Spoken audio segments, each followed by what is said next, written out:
नमस्कार प्रेक्षकांनो, तुमचं पुन्हा एकदा स्वागत आहे या नवीन व्लॉगमध्ये। तर हा आपला पार्ट 4 असणार आहे। पण महत्त्वाची गोष्ट म्हणजे तुम्ही आमच्या या व्हिडिओला म्हणजे लाईक करत नाही। इतक्या आम्ही मेहनतीने हा व्हिडिओ एडिट करतो, पण तुम्ही काही लाईकच करत नाही। तर लगेचच या व्हिडिओला लाईक करा आणि म्हणजे चॅनलला सबस्क्राईब करून या व्हिडिओला शेअर पण करा। तर प्रेक्षकांनो, आता आपली टूर जाते ती म्हणजे आता जाते रोतवाडीकडे।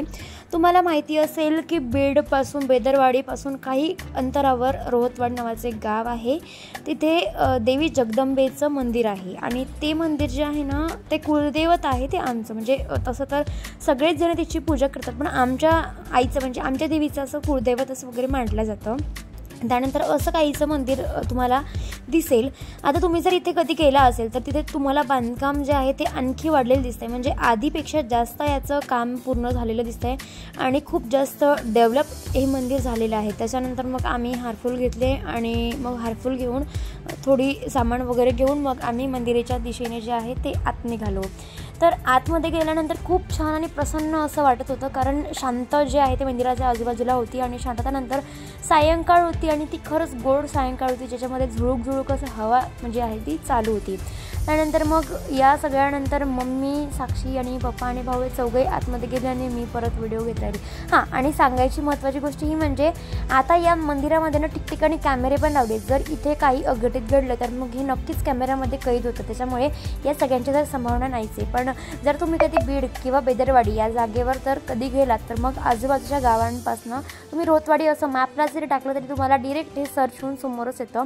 त्यानंतर मग आमचा जो एक नवस होता तर मग तो पूर्ण करायसाठी म्हणून आम्ही गेलो आणि तसंही दर्शन वर्षातून एकदा तरी देवीचं घ्यायचं असतं, त्यामुळे आम्ही गेलो होतो। मग तिथचे जे महाराज होते त्यांना आवाज देऊन मग देवीसाठी जे आम्ही आणले होते म्हणजे पातळ आणलं होतं। त्यानंतर परंपरेनुसार वर्षातून एकदा तरी परडी भरावी लागते आणि म्हणून त्या सगळ्यांसाठी आम्ही खरं तर गेलो होतो। पण तिथे जाताच आम्हाला कळलं की कोणीतरी महत्त्वाचं किंवा असं मोठं माणूस इथे येऊन गेलं आहे आणि असं कळल्यानंतर यानंतर आम्ही आमची पूजा चालू केली। तिथे मात्र पूजा करत असताना हळद कुंकू वाहिलं आणि त्याच्यानंतर मग त्यांना विचारपूस केली जरा आजूबाजूची। तर त्यांनी सांगितलं की आता या मंदिराची जी खरोखर सांगायचं झालं तर या मंदिरामध्ये खूप प्रगती होत आहे आणि असं आजूबाजूचेच लोक नाही तर दूरदूरून लोक पण आता याच्यासाठी येतात आणि असं त्यांनी सांगितलेलं असताना आम्हालाही छान वाटलं की आमच्याही कुलदेवी तिचं मंदिर जे आहे ते मोठं होतं आहे। त्यानंतर या सगळ्यांमध्ये आम्ही हार वगैरे घातल्यानंतर मग आईला परडी भरायची होती, त्याच्यामुळे आई पीठ मीठ आणि सगळं आम्ही घरनंच घेऊन आलो होतो। पीठ जे असं ते म्हणजे नॉर्मल आपल्या घरातलं नाही आणायचं, ते वेगळं दळून आणायचं, कारण आपण देवासाठी ताजं तवाणं असं पीठ जसं आपण पाणी ताजं तवाणं म्हणजे वापरतो तसं ताजं तवाणं पीठ घ्यायचं आणि मग त्याच्यामध्ये त्यांच्यासोबतच वेगळ्या याच्यात एक तांदूळ पण आणायचं, जेणेकरून त्या परडीमध्ये आपण टाकू शकू। आणि असं करून मग आम्ही तेव्हा पूजा वगैरे सगळं निपटवलं।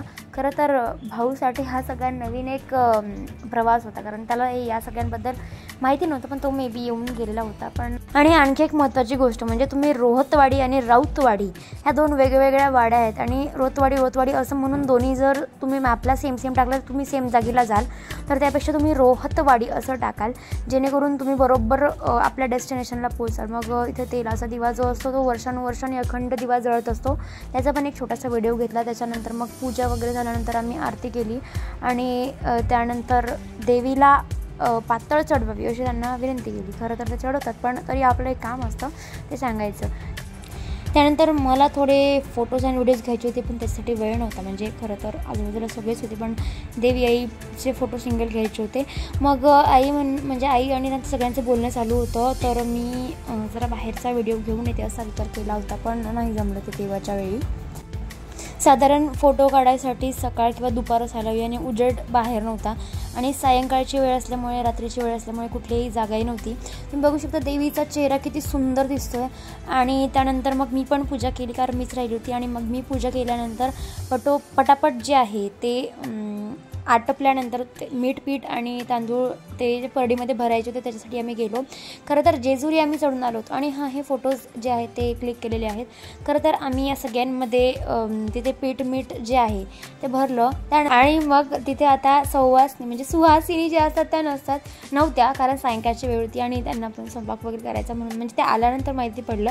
तर तेव्हा त्यांना आजूबाजूच्या ज्या नऊ एक सवासणी आहेत त्यांना बोलवलं आणि मग त्यांच्या ज्या परड्या होत्या त्याच्यानुसार ते सगळं आम्ही म्हणजे व्यवस्थित टाकत गेलो, पीठ, मीठ आणि ते तांदूळ तुम्हाला सांगितल्याप्रमाणे, आणि सगळं टाकल्यानंतर त्यांना दक्षिणासुद्धा दिल्या आणि मग आमचं दर्शन इथे संपलं. तर याच्या आधीचे व्हिडिओज जे आहेत ते तुम्ही नक्की आणि आवर्जून पाहिले असतील असं आमची आशा आहे, आणि नसेल पाहिले तर लवकरात लवकर पहा आणि सबस्क्राईब करा पार्ट 4 साठी. धन्यवाद.